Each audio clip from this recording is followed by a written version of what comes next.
आज मध्यरातदेखि हिमपात रोकिएको छ यो हाम्रो मुक्तिनाथ क्षेत्रमा र हिमपात पश्चातको बिहानमा चाहिँ हजुरहरूलाई म यो दृश्य देखाउँदै छु। तपाईहरु मुक्तिनाथ दर्शनको लागि आउँदै हुनुहुन्छ या मुस्ताङ भ्रमणमा आउँदै हुनुहुन्छ भने आजबाट मौसम चाहिँ खुलिएको छ। खुलिएको मतलब तपाईहरु हिमपात रोकिएको छ, आउन सक्नुहुनेछ।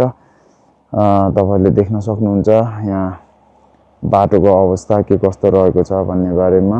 गाडीहरु आउन सक्ने, चल्न सक्ने अवस्था रहेको छ। तर मौसम भने आज दिनभरि यस्तो रहने अनुमान गरिएको छ। तपाईहरुले देख्न सक्नुहुन्छ हिमपात पश्चातको यो दृश्य। तपाईहरु मुस्ताङ भ्रमणमा आउँदै हुनुहुन्छ भने तपाईहरु निसंकोच आउन सक्नुहुन्छ। तर न्यानो कपडा लुगा लगाएर, बुटहरू लगाएर तपाईहरु सुरक्षित यात्रामा आउनु हुन म अनुरोध गर्न चाहन्छु। हिजो मिति 2082 कार्तिक महिनाको 11 गतेको यो अस्वाभाविक अप्राकृतिक भारी हिमपात पश्चातको दृश्य तपाईले देख्दै हुनुहुन्छ। यो हाम्रो खिङ्गा गाउँको आसपासको दृश्य रहेको छ। तपाईले देख्न सक्नुहुन्छ यो मुक्तिनाथ क्षेत्रको दृश्य।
हिजोको हिमपातको क्रममा हाम्रो यो खिङ्गा गाउँमा विद्युतको पोल ढले पश्चात कागबिनीदेखि मुक्तिनाथसम्मको विद्युत प्रसारण अवरुद्ध भएको थियो र उहाँहरू दिनभरि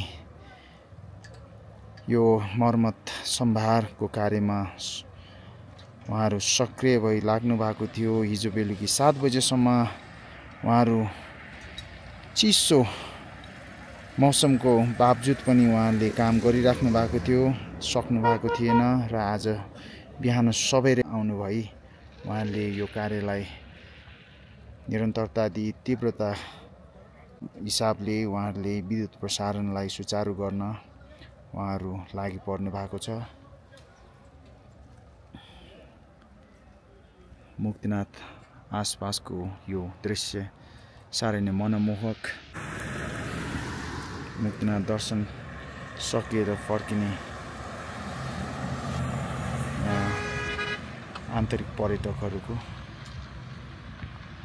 र साइक्लिस्टको केही समूहहरू पनि आउँदै गर्नु भएको दृश्य तपाईले देख्न सक्नुहुन्छ। नमस्ते, how are you sir? How are you sir? Okay, thank you. नमस्ते।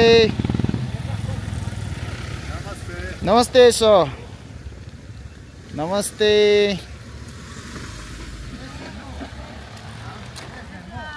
नमस्ते नमस्ते नमस्ते नमस्ते नमस्ते।